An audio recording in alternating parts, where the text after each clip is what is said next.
walked up to you after taking his walk down to the pylon, and then he walked back up to you on the sidelines before Snoop went in, and he said something to you. You shook your head. I mean, was he trying to get back into it? He's a competitive kid. The plan was to go with Snoop there, so but I wouldn't make any more of it than that. A coach leaves town thinking he is walking into a better future, then turns around and sees his old team getting stronger without him. That is exactly what is unfolding right now between Kevin Stefanski, the Atlanta Falcons, and the Cleveland Browns, and the NFL is paying close attention.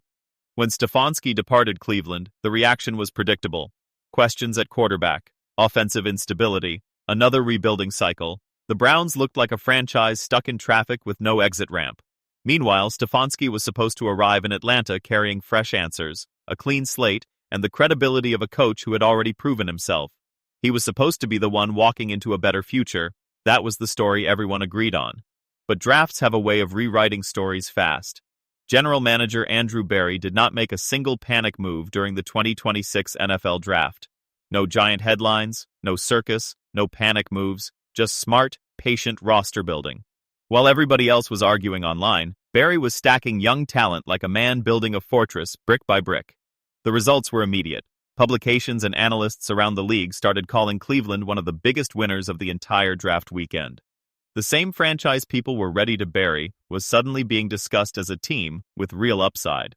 The foundation of the Browns' draft success traces directly back to the Jacksonville Jaguars trade.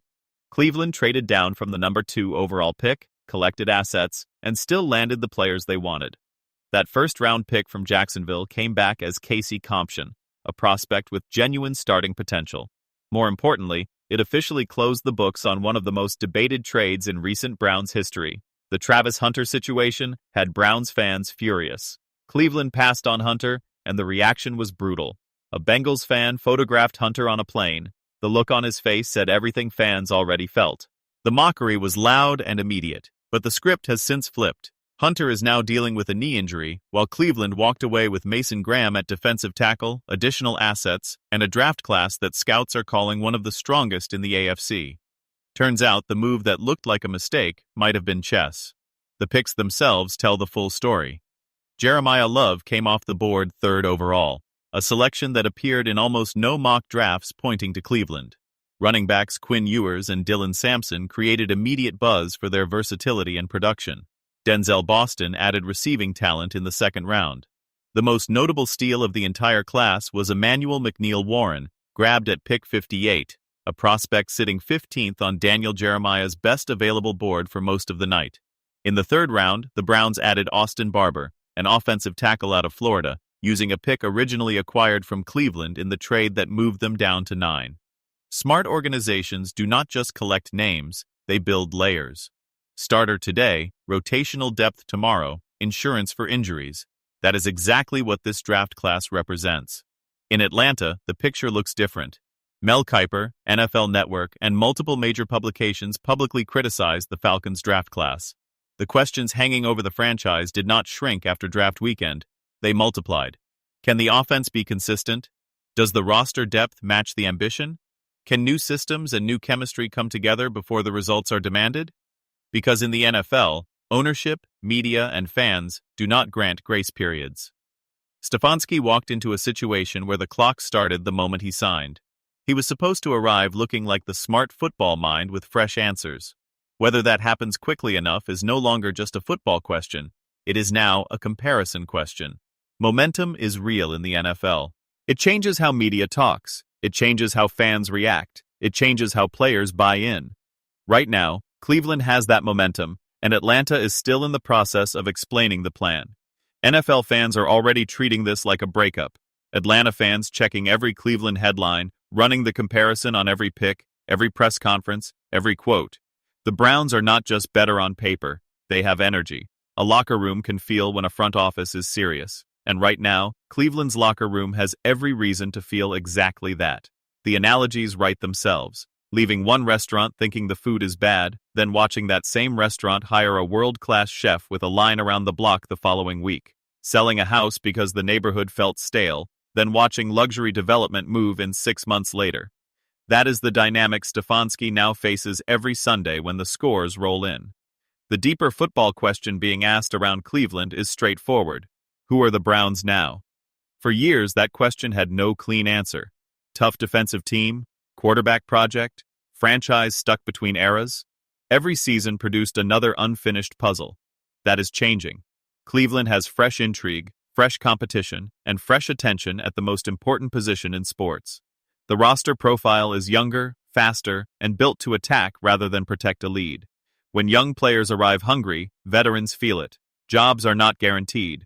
Practice intensity rises. That tension does not just build depth, it improves everyone already in the building. The timing argument is where this story gets genuinely uncomfortable. Sometimes leaving too early hurts more than staying too long. Cleveland was not a finished product, but the evidence emerging from this draft suggests they may have been closer to a window than most people, including Stefanski, recognized. You can be right about a move and still be wrong about the moment. Windows reopen fast in the NFL. One disciplined draft, better health across the roster, and the right young players arriving hungry, that combination can turn a franchise around inside of a single offseason. Draft grades in April can look silly by December, but the structure Cleveland built is not built on hype. It is built on depth, competition, and flexibility. The Browns were supposed to be the team looking backward.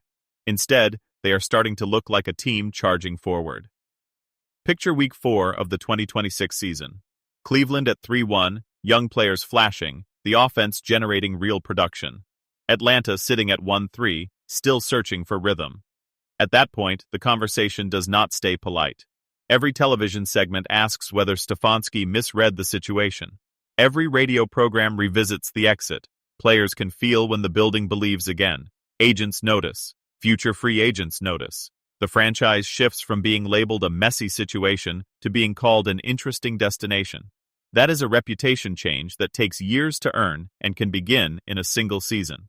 Modern NFL success is not built on individual stars. It is built on waves. Waves of pass rushers rotating fresh, waves of weapons keeping defenses guessing, waves of hungry young players pushing veterans off comfortable spots. When a roster has that kind of layered depth, injuries hurt less, losing streaks hurt less, and one bad week does not define a season. That is the structure Cleveland appears to be building. Not emotional, not reactionary, sustainable. Sustainable teams stay relevant deep into November and December. They do not disappear after one hot month. They force respect from opponents who would rather not face them. Talented teams are dangerous. Hungry teams are dangerous. But talented teams with something to prove, that is a nightmare. Sometimes careers turn on timing more than talent. Leave 1 year before the payoff. Join 1 year before the collapse. Miss one breakout wave by a single offseason. That is all it takes in professional football. Stefanski has built a legitimate coaching reputation, and Atlanta gave him a real platform. But right now, in the spring of 2026, the team he left behind is collecting buzz, building belief, and adding the kind of young talent that makes opponents uncomfortable. Kevin Stefanski may have thought he was leaving questions behind. Instead, he could be watching those answers show up every week in Cleveland, and the NFL is only starting to pay attention.